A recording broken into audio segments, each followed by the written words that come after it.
Well, I'm one of those relatively few people in this industry who has one foot in Adland and the other foot in academia.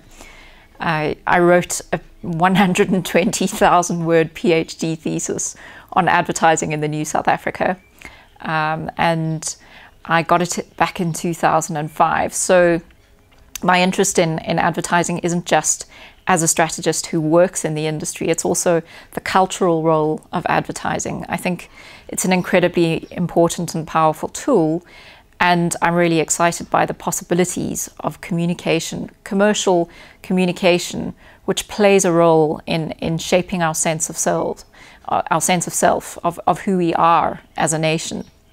It might sound a bit idealistic, but if you look over the years, if you look at brands like Nando's, Vodacom, even MTN, SAA, Castle Lager particularly, all put out great ad campaigns that had something to say about what it means to be South African.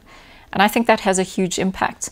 Trevor Manuel once said at a Financial Mail breakfast that advertising has a role to play in increasing the temperature of the forge where national culture is created. And I definitely agree with that.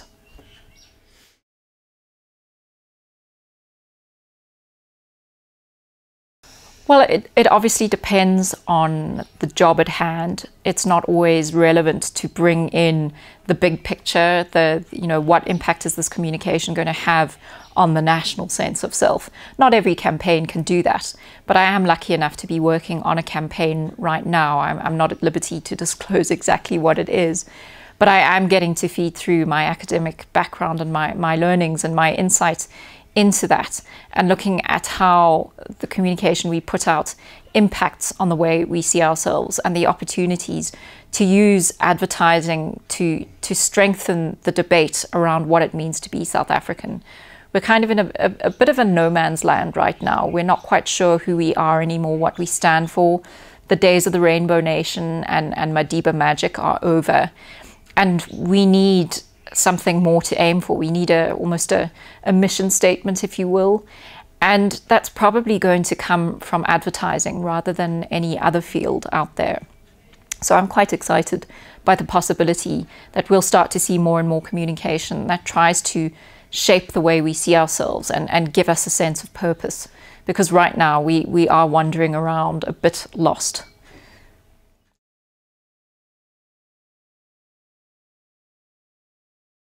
Well, the projects I can talk about, that's an interesting one.